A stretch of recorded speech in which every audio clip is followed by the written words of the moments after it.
Introduzindo, assim, nesse momento, a nossa temática da Lei 3.606,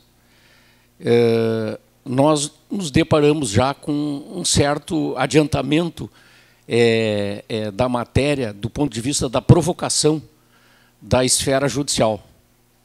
E por esse viés introdutório, linhas atrás que eu apresentei, eu tenho a percepção que muitos têm de que os tribunais não fazem ciência, eles fazem jurisprudência. São vocacionados a resolverem casos concretos, em que pese frequentemente termos excelentes decisões, verdadeiras aulas, enfim, mas a vocação não é a vocação de elaboração de generalidades, universalidades ou identificação destas, mas sim de solução de casos concretos. Eu, particularmente sobre esse aspecto da Lei 13.606, eu particularmente militando, e aqui eu, apesar de o advogado ficar lá fora, eu não posso abrir mão da experiência do cotidiano, então cito isso, situações como, por exemplo, a possibilidade que tem a Receita Federal do Brasil de efetuar rolamentos.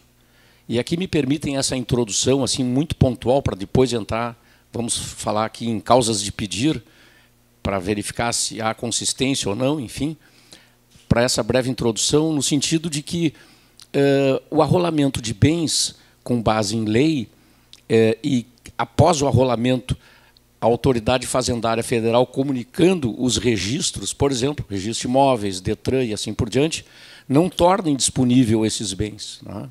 É claro que o efeito prático é alguém que quer comprar um imóvel, por exemplo, não vai comprar um imóvel. Entre dois imóveis, se um tem lá a verbação de que há um arrolamento e o outro que não tem, ele vai optar pelo que não tem, obviamente. Mas conforme a jurisprudência e a doutrina e a própria legislação, o direito positivo, não há impedimento de alienação. A própria lei prevê que pode alienar e simplesmente comunicar posteriormente a alienação. Por que eu estou introduzindo esse tema antes da lei propriamente dita? Porque é claro que isso dá trabalho para os contribuintes. Nenhum contribuinte, pessoa jurídica ou física, deseja um arrolamento de bens. Mas eu estou começando por uma sugestão de lege ferenda, digamos assim, menos dramática. Me parece mais democrática, pelo menos comparado com o que, digamos, nos foi apresentado por essa hipótese legislativa. Então, diante disso, nós temos, na ordem jurídica, casos como esse, em que ocorre, digamos assim, uma demonstração, uma manifestação jurídica, juridicamente qualificada, de que há alguma coisa com relação àquele contribuinte. Porque é claro que todos sabemos e combatemos, por exemplo, sonegação. É claro que sabemos da existência de devedores não exemplares, aquele que tem por esporte a sonegação. Quem não sabe de casos dramáticos nesse sentido?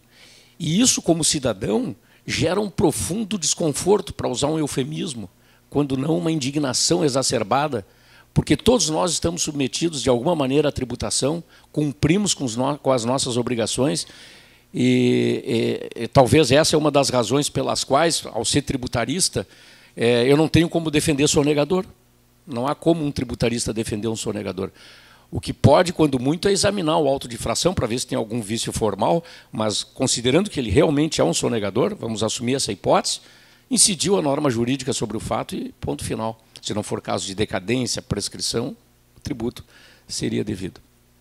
Então, diante desse contexto aproximativo, então, que eu apresento agora algumas ponderações, algumas considerações, tendo como ponto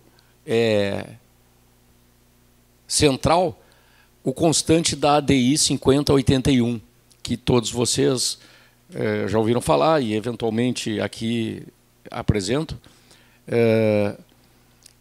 que contém, como toda peça processual inicial, não importa de que lado nós estejamos,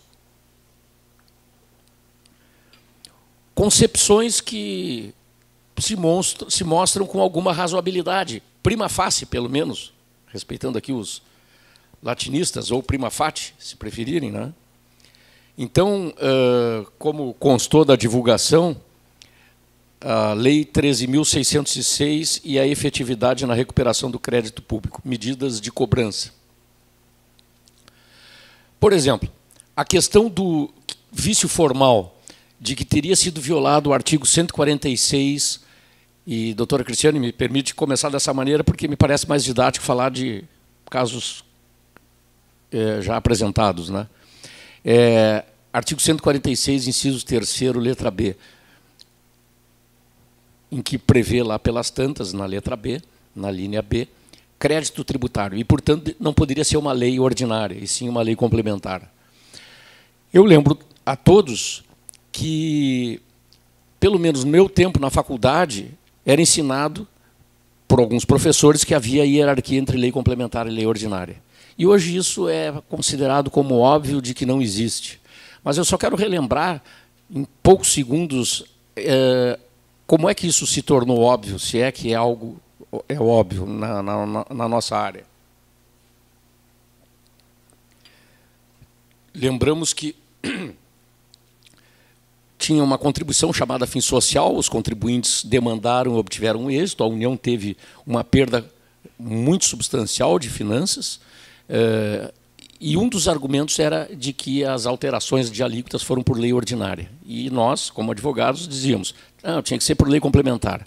Aí a União edita a lei complementar número 70, em 91, que na primeira parte extingue o fim social e cria a chamada COFINS, que nada mais é do que um Ctrl+C, Ctrl+V, um novo diploma normativo. E aí ingressamos com outras teses. E certamente a União, já, digamos assim, chateada com essas demandas e não conseguindo acessar os recursos, a receita pública, vocês devem lembrar que foi nesse momento histórico que foi inserido por emenda constitucional a ADC, Ação Declaratória de Constitucionalidade, motivado exatamente por essa demanda, salvo o melhor juízo, respeitando quem pensa diferente.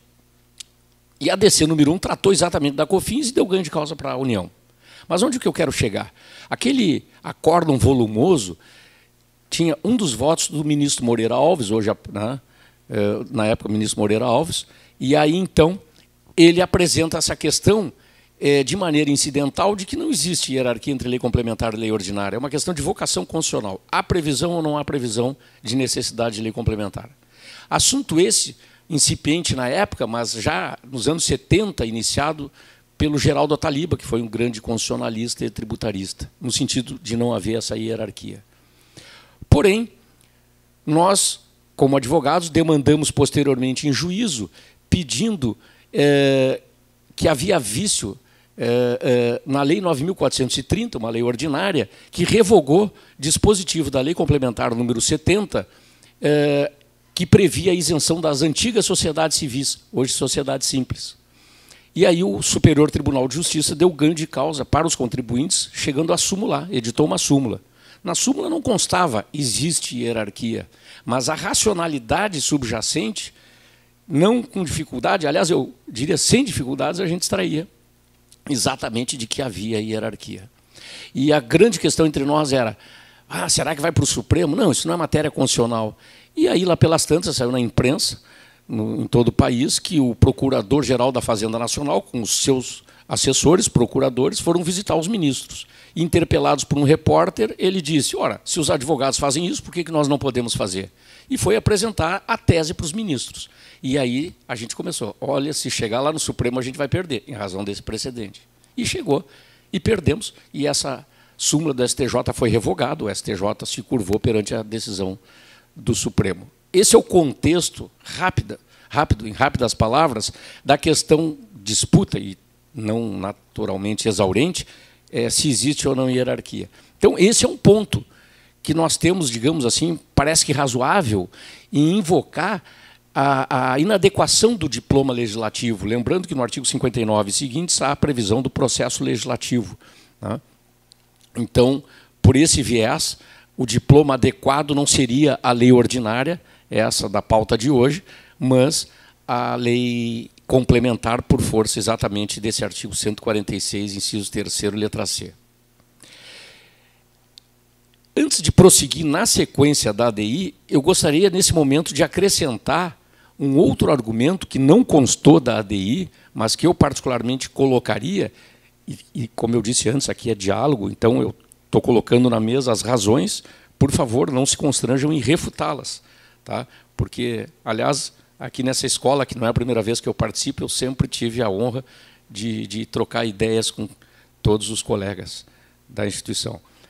Mas eu, particularmente, colocaria como argumento associado ao que eu acabei de dizer, a Lei Complementar 95 de 98, que todos nós conhecemos, que dispõe sobre a elaboração, redação, alteração das e consolidação das leis. O que acontece?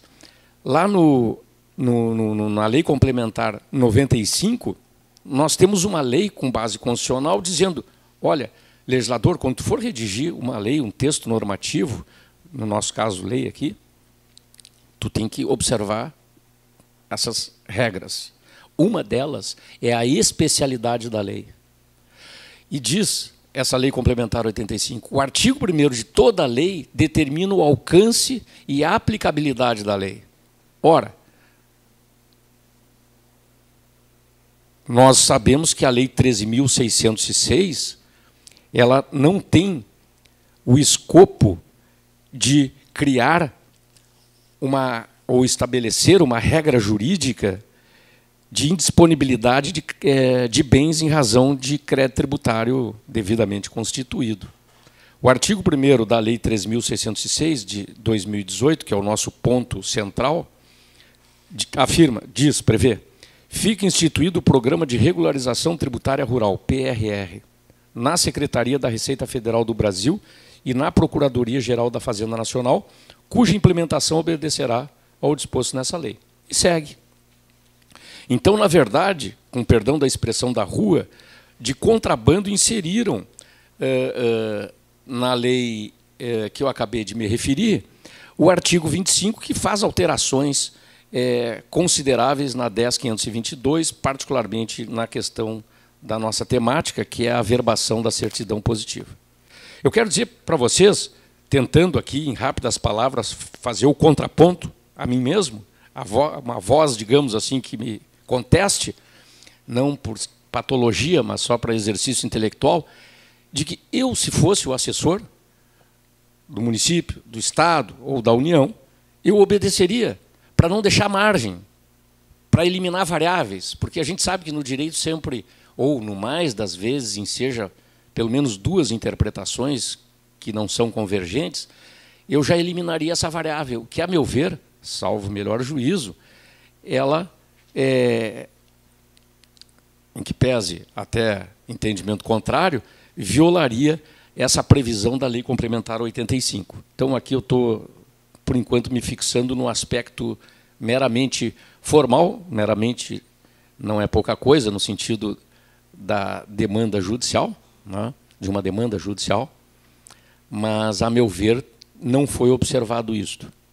Aliás, como não raramente isso não tem sido observado no âmbito federal, em que casos em que temos um diploma normativo que o artigo 1º se propõe a determinada matéria, a tratar de regular determinada matéria, e aparece lá um dispositivo no meio que não guarda relação normativa com o artigo 1º. Vocês me desculpem se eu estou indo muito rápido, porque eu quero deixar o maior tempo possível para o debate, só por isso. Do ponto de vista do vício material, foi invocada a violação ao devido processo legal substantivo e da reserva de jurisdição, artigo 5º, inciso 54 da Constituição, ninguém será privado da liberdade ou de seus bens sem o devido processo legal. Alguém até poderia dizer assim, não, mas existe um processo legal, a questão é se ele é devido. Né? Com dois vícios que eu apresentei anteriormente, ou prováveis vícios, deixa eu tomar cuidado aqui para não fazer afirmações de imperativo categórico, né? Prováveis vícios, há uma probabilidade. Né? Me parece que não é devido esse processo legal. E com relação à reserva da jurisdição, no sentido de não exclusão da apreciação do Poder Judiciário, previsto no artigo 5º, inciso 35 da Constituição, me parece bastante razoável, mas não no sentido do dispositivo por si só. e aqui eu aproveito para introduzir na minha fala uma questão de metodologia jurídica. Nós sabemos que os hermeneutas, enfim, os especialistas em metodologia jurídica, nos ensinam que não se interpreta o direito em tiras. Por exemplo, se verificarmos aquela consolidação feita por Savigny, que alguns dizem que ele que teria criado, mas vamos chamar aqui de consolidação, do que até então existia, e mais algum incremento, né? Os especialistas nos dizem, olha, nós temos que usar os métodos disponíveis, testá-los para verificar a razoabilidade, a universalidade, enfim, do resultado interpretativo. Mas, destacadamente, nós temos uma questão aqui que transcende a interpretação tradicional, e aqui eu chamo tradicional a não constitucional, exatamente o aspecto da interpretação constitucional. E também os especialistas, os constitucionalistas, os hermeneutas, eles nos ensinam que não se afasta, não se deixa de utilizar a metodologia tradicional. Apenas há também o dever de observância do intérprete de levar em consideração a metodologia, vamos chamar assim, de natureza constitucional interpretativa. Por quê? Porque parece, entre aspas, o parece aqui é cartesiano do ponto de vista metódico, parece que nós estamos diante de direitos fundamentais. E se nós estamos diante de direitos fundamentais, há necessidade, como acabei de mencionar os especialistas, ao lado do arcabouço interpretativo, entre aspas, tradicional, há necessidade de interpretação constitucional. Particularmente, na sequência de dispositivos constitucionais, além do devido processo legal substantivo, e aí, só um parênteses do que eu acabei de dizer, que onde entraria, segundo vários constitucionalistas, né, a questão da proporcionalidade e da razoabilidade, não esse único dispositivo, naturalmente, mas, por exemplo, do contraditório da ampla defesa, no 55, do direito de propriedade, no artigo 5º, inciso 22, 170, inciso 2º, com relação à propriedade privada.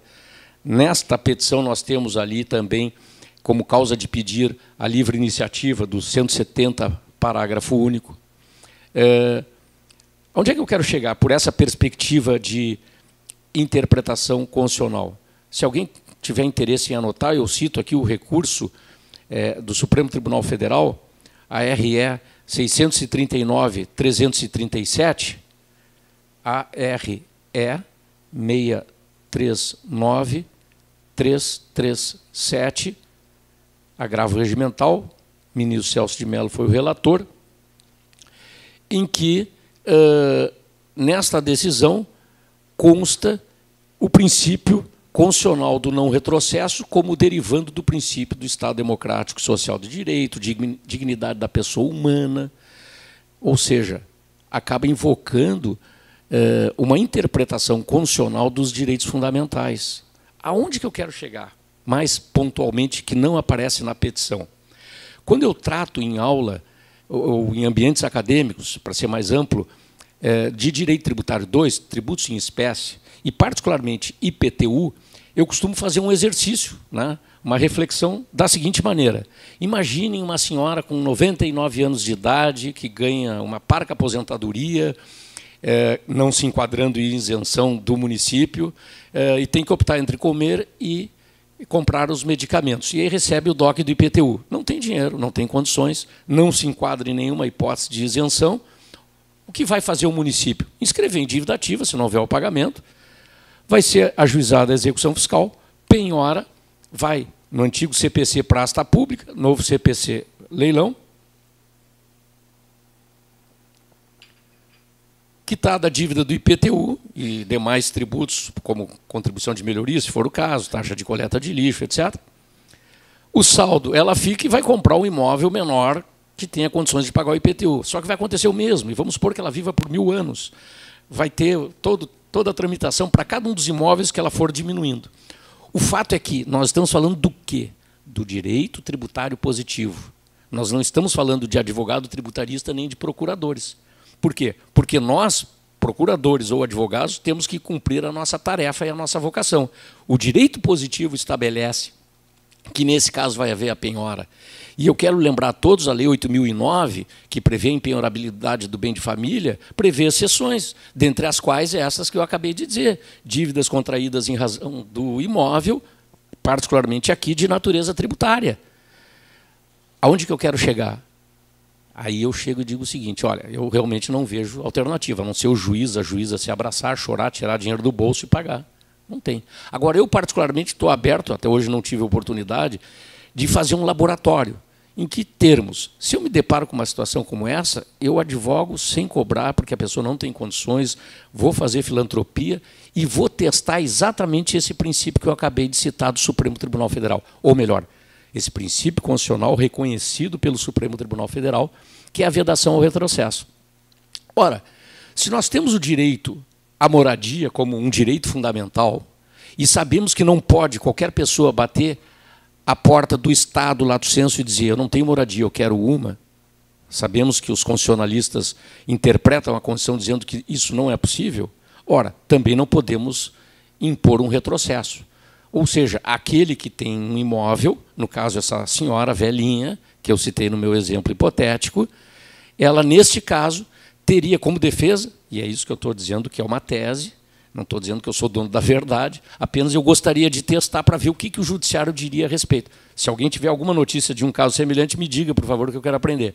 Os únicos 2 casos que eu ouvi, e não quer dizer que são os únicos 2 existentes na história, mas que eu ouvi, um é colega da Federal, que é magistrado, aposentado e fiscal de tributos do Estado, antes de ser magistrado, que é o professor Adão Cassiano, que, quando magistrado no primeiro grau no interior, se deparou com uma situação como essa e mandou arquivar. E o outro foi desembargador já aposentado do TJRS, me fugiu o nome agora, que também, quando eu dava aula na Júris, me relatou um caso semelhante, que eu provoquei com ele o assunto, e aí ele disse, não, mas eu fiz isso também e tal. Vejam, esses 2 exemplos meritórios não servem, a meu ver, do ponto de vista da metodologia jurídica, porque não nos dão possibilidade de generalização e universalidade, com fundamento numa racionalidade constitucional interpretativa. Agora, como eu disse, eu gostaria de testar porque me parece que não poderia haver o retrocesso. Com isso, eu volto para a questão da nossa lei aqui e da ADI, digamos assim, que não invocou esse particular e que eu particularmente invocaria, mas aí é uma questão de, naturalmente, escolha e entendimento interpretativo, de que parece que, de novo, entre aspas, a introdução na ordem jurídica por esta lei aqui arranha, quando não bate de frente, com o direito constitucional à moradia. E vocês vejam aqui que moradia, não vamos também aqui desviar do assunto, mas não necessariamente que é sinônimo de propriedade imobiliária, né? Porque pode daqui a pouco o Estado chegar e dizer assim, não, quem não tem moradia eu vou construir abrigos e está aí o direito de moradia, né? Só uma hipótese aqui alternativa. Mas, de qualquer maneira, me parece que, de alguma forma, acaba tocando essa vedação ao retrocesso. Na sequência, eu quero lembrar a todos a introdução, lá em 2005, pela Lei Complementar 118, no Código Tributário Nacional, do artigo 185, letra A, em que prevê que o juiz determinará a indisponibilidade de bens e direitos, né? Então, o arcabouço jurídico, digamos assim, vigente, já é suficiente. Ou seja, possui condição suficiente. Porque não falo aqui de condição necessária, mas suficiente, já é suficiente, para que não haja um excesso legislativo. Por isso que eu usei de propósito a palavra suficiente. Eu quero sempre, assim, nesse diálogo que eu gostaria que se estabelecesse entre nós, a doutora Cristiane é representante da instituição e vai nos propiciar também isso, né? Que essas reflexões, do ponto de vista metodológico, ou se preferirem, da hermenêutica jurídica, ela tem como base me parece, além de tudo que foi dito e o que eu não disse e não vou dizer, e não imaginei, e não vislumbrei, a separação entre os poderes. Né? E do ponto de vista, me parece que da segurança jurídica, o adequado encaminhamento seria por esse viés. Eu sei que, apesar de sempre ter um compromisso, como eu disse, deixar o advogado lá fora, essas conclusões que eu estou apresentando aqui não foi intencionalmente de um advogado tributarista, mas foi da leitura dos textos e das reflexões. Eu quero aqui encaminhar para o encerramento, porque eu não sei ainda quanto, se eu já não extrapolei o tempo. Está ótimo, obrigado. Eu quero, encaminhando para o final, retomar o ponto fundamental, né, que é exatamente aquilo que tudo que nós sabemos. Se alguma coisa, isso na minha opinião e talvez de muitos dos presentes, se alguma coisa atribui critério de cientificidade ao direito, é o aspecto exatamente metodológico seguro e a hermenêutica jurídica. Né? Eu lembro de um contador, amigo meu, um professor Bavaresco, ele um dia chegou e disse assim para mim, um senhor bem mais velho, enfim, espero que esteja bem de saúde e vivo, mas não tive mais notícias. Aí ele disse assim, Igor, lá nos anos 60, na verdade ele estava se referindo à emenda constitucional número 18 de 65, apesar de não ter dito isso. Eu conheci um contador colega que era especialista em imposto do selo, que foi o antecessor do IOF. E aí um dia revogaram o imposto do selo, desapareceu, se foi especialista, e ele dava risada. Vejam, esse exemplo para mim é eloquente, eu ri junto com ele, ele era muito brincalhão, é muito brincalhão, e esse exemplo para mim é eloquente, exatamente de que o que faz o jurista, se alguma coisa faz o jurista, a jurista, é exatamente esse aspecto, esse viés. E por isso é importante, e claro que num momento muito rápido, mas aqui é muito mais para instigar a reflexão e ouvir vocês, é algo da maior relevância e talvez o que eu menos toquei aqui, que é exatamente a interpretação constitucional dos direitos fundamentais. Inclusive, os seus vários critérios. Como eu disse antes, os constitucionalistas nos ensinam, os hermeneutas, que também na interpretação constitucional não se deixa de lado a interpretação que eu aqui rotulei de tradicional, elas concorrem, elas auxiliam, né? Mas me parece que é só aí que nós vamos ter, e naturalmente todos sabem disso, cada um de nós, no nosso ambiente de trabalho, na hora de refletir, é isso que nós estamos fazendo, né? Acessando o arcabouço interpretativo, os critérios, e aí entra uma disputa, né? Aquela questão, qual é a intenção do legislador, qual é a intenção da lei, e aí a gente vai lembrar do Larens, do Enge, do Canaris, a respeito de qual a interpretação a ser dada. Mas a vontade do legislador, aqui vai ter um escopo subjetivista. Mas quem é o legislador? E eles nos lembram, não existe um legislador. Como diria Maximiliano, quando não, já está morto. Imagine aquilo que sobrou do Código Comercial de 1850, já está morto. E, além do que, não era uma pessoa, mas há necessidade de um exercício, né? E tem esse tensionamento das várias escolas, por exemplo, só nesse aspecto, né? Do escopo restritivo, extensivo, vontade do legislador, vontade da lei, e aí as várias reflexões a respeito. Então, sem dúvida que a gente vai conseguir uma solução através dessa metodologia. E, por último, seja qual for a decisão do Supremo Tribunal Federal nesta ADI, se vocês concordarem comigo, os tribunais não fazem ciência, fazem jurisprudência. Ou seja qual for a decisão, ela vai resolver caso concreto. Agora, as faculdades de direito não são ambientes para ficar estudando jurisprudência e nisso se esgotando. E aqui jurisprudência com J minúsculo, não com J maiúsculo como sinônimo de ciência do direito. Porque isso a gente faria em casa até mais tranquilamente. Mas é necessário, claro, que estudar jurisprudência nas faculdades de direito. Mas sempre lembrando que nós não vamos alienar algo que a natureza nos deu e que temos a pretensão de ter, que é a razão, só porque o Supremo decidiu dessa ou daquela maneira, né? Todos sabemos aquela afirmação de que não se discutem as decisões judiciais, uma afirmação falaciosa, se for dada a interpretação extensiva para essa afirmação. Não se discute no âmbito do processo e tem que se cumprir, ou seja, entre as partes. Agora, a todos os demais que desejam refletir, está sempre aberto o questionamento. Desculpem, de novo, se eu fui muito rápido, mas a intenção era de deixar um espaço maior para o diálogo.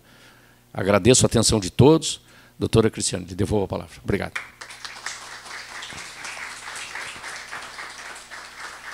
Muito obrigada, doutor Igor. Na verdade, para mim é um prazer estar aqui dividindo a mesa. Meu colega de conselho da OAB e um professor muito respeitado.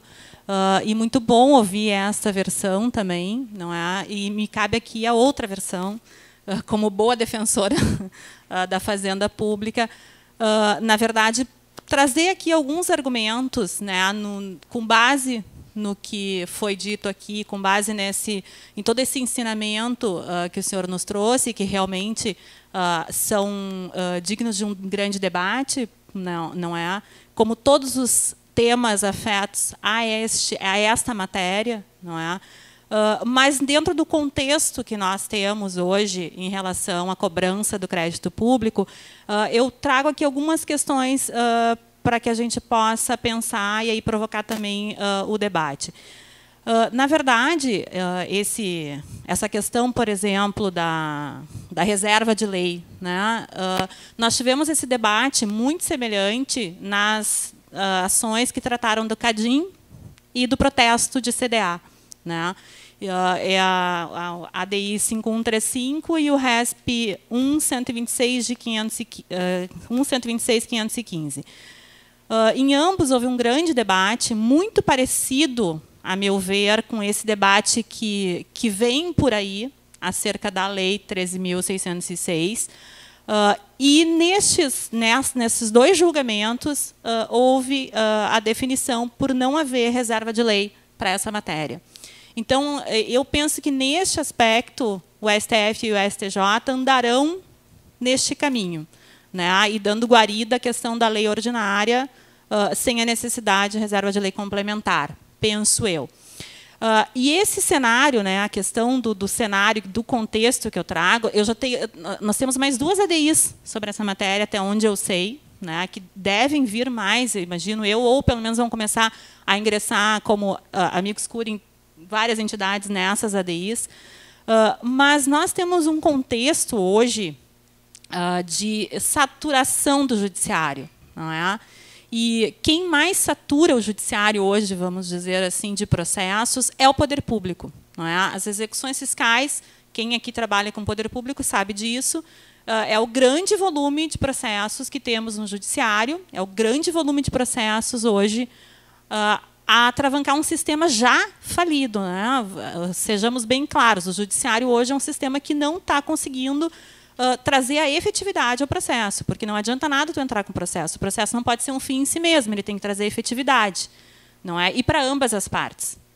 E o poder público é parte nestes processos, e o poder público precisa ter a satisfação do seu crédito para poder aplicar naquilo que o cidadão legitimamente elegeu, né, o seu representante, para que tenha uma cidade, enfim, um Estado em condições e administrável, não é? E dentro desse contexto, hoje, com as execuções fiscais somente, nós não estamos conseguindo efetividade, não é? Então, eu vejo esse instrumento da possibilidade de averbação pré-executória como mais um instrumento à disposição do ente público para a satisfação do crédito público. E dentro desse contexto, obviamente, ele não pode ferir direitos, ele não pode cercear ampla defesa, contraditórios, direitos fundamentais, não é? Mas também vejo um outro aspecto, não é?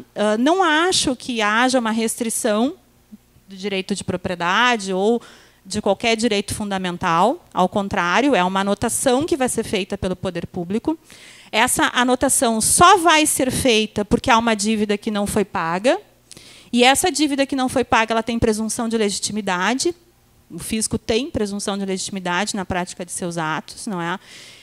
E mais, né, se formos olhar para o outro lado, ela também traz uma proteção para aquelas pessoas que vão negociar com devedores da Fazenda Pública e que vão ter ali, na matrícula, uma anotação de restrição ou uma anotação de que há uma dívida ativa com a Fazenda Pública. Então, a pessoa que vai negociar com aquele devedor já vai saber que aquele bem possivelmente pode ser penhorado e leiloado pelo poder público.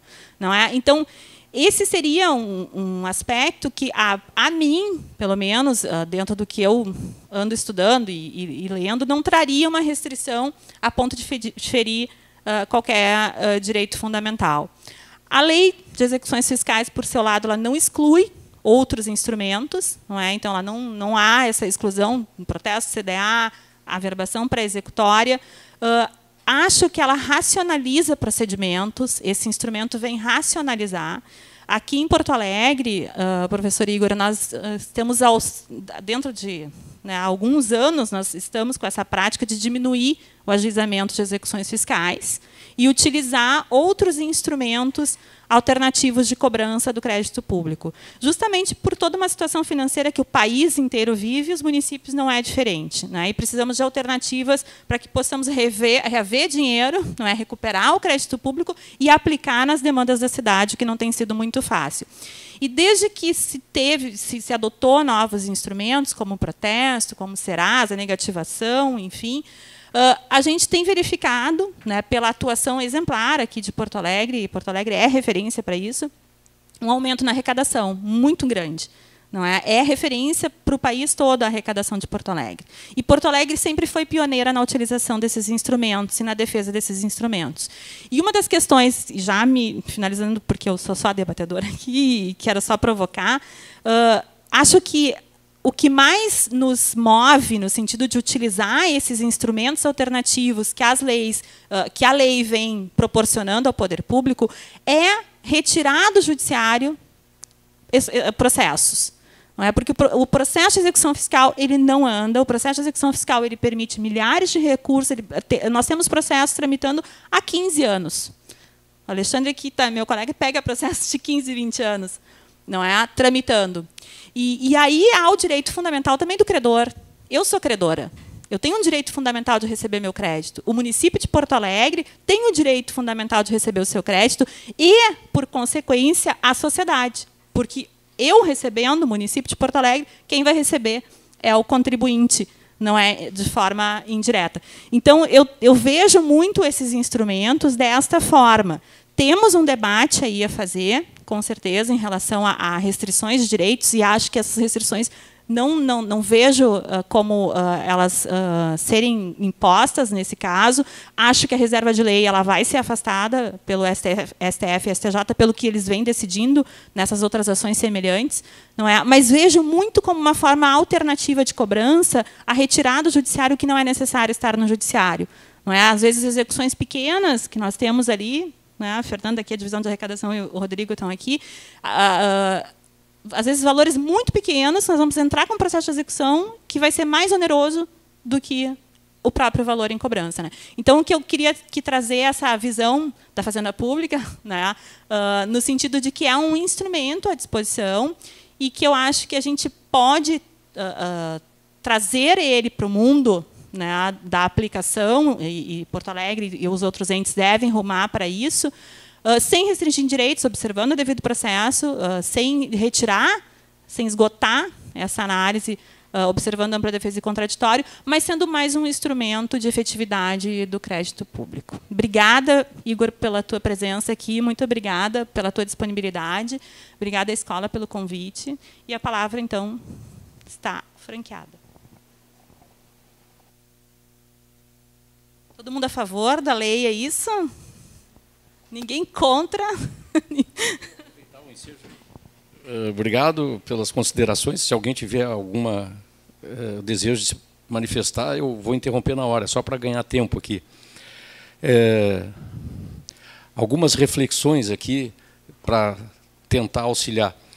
Em primeiro lugar, a doutora Cristiane falou, é importante lembrarmos o que os constitucionalistas mesmos dizem, os direitos fundamentais não têm caráter absoluto.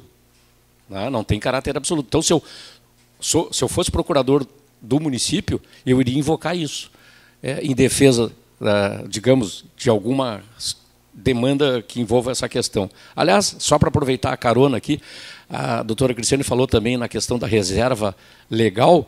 Esse ponto que eu vou apresentar mais também é para contribuir em geral e não para o caso particular.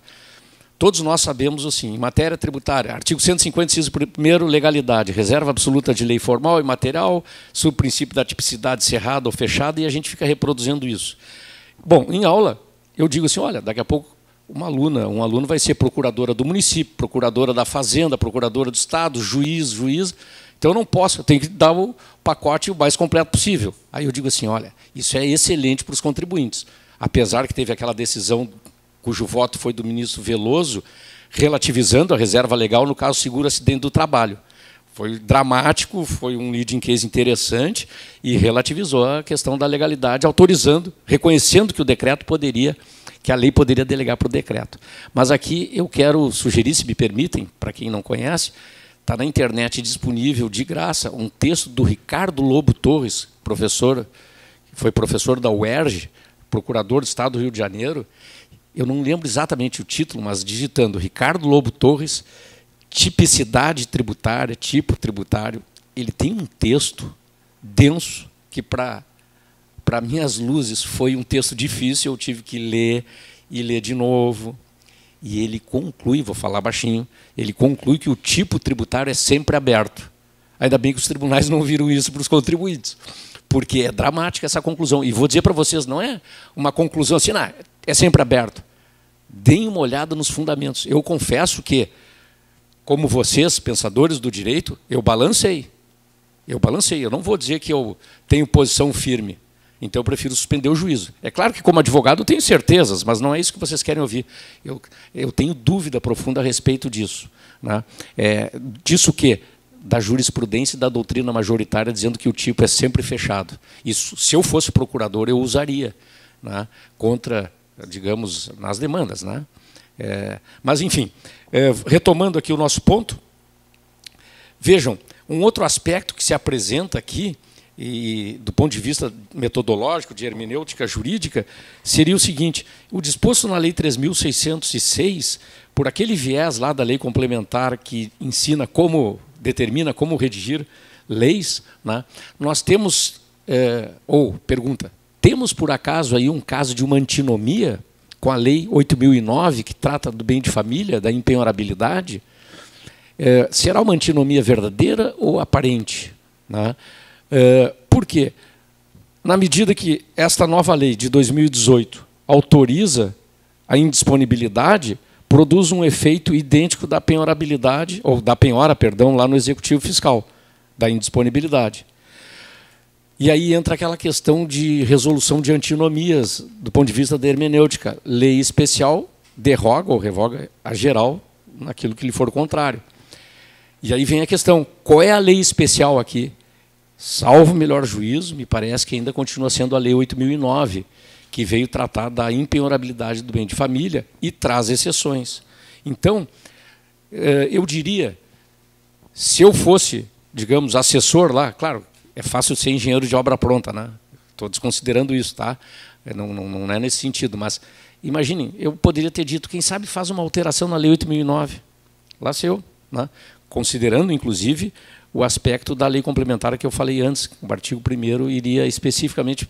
Com isso eu vou eliminando variáveis, fechando portas, digamos assim, que eventualmente ficarão abertas. Com relação aos instrumentos alternativos à execução fiscal, foi meu aluno, para minha honra, para o meu currículo, e não o currículo do aluno, o doutor Evandro Azevedo, que é titular do primeiro cartório de protestos em Porto Alegre. E aí, num dado momento, primeiro conversando previamente com ele, e ele concordou, aí eu chamei ele na frente da turma para ele dar uma aula, por essa perspectiva, que amanhã depois tem aluno que vai ser procurador do município, procurador, enfim, magistrado, dar uma aula mostrando que é possível registrar no cartório de protesto a certidão. E isso já faz bastante tempo. E eu confesso para vocês que é uma alternativa importante que a doutora Cristiane falou e que muitas vezes produz um efeito mais rápido do que a execução fiscal. O que eu fico perplexo é com decisões minoritárias do Poder Judiciário que eu senti na carne quando eu levei a protesto uma certidão de trânsito em julgado de cobrança de honorários. E que a parte contrária entrou com uma ação anulatória de protesto com um pedido de antecipação dos efeitos da tutela e foi concedida. Depois, na sentença, foi favorável a mim. Mas me atrapalhou lá no início, porque sustou o protesto. Ora, com vários precedentes, ou seja, o que se fala em termos de alternativas ao Executivo Fiscal, o que é isso que a doutora Cristiane falou, desafogar o Poder Judiciário. Então, eu sou favorável a isso. Eu sou favorável, respeitando, né, todos os entendimentos, inclusive a respeito de constitucionalidade e legalidade, eu sou favorável. Por quê? Porque eu não posso esquecer que eu também integro esse grande condomínio chamado município. E a gente sabe muito bem, quem morou em condomínio, quem mora em condomínio, o que significa um morador não pagar o condomínio. Todos os demais carregam nas costas aquele que não paga. E isso é dramático. Isso é do cotidiano. Então, não é de hoje, inclusive, me parece que nem vem dos tributaristas, seria mais dos especialistas em ciência das finanças e ciências econômicas, que, teoricamente, quanto maior a base, menor é a pressão fiscal, menor seria a carga tributária, em razão da participação, se não de todos, da maioria. Eu digo se não de todos, da maioria, porque tem aqueles casos de necessidade notória de isenção, enfim, que aí, claro, notória, mas sempre ao escrutínio da política fiscal.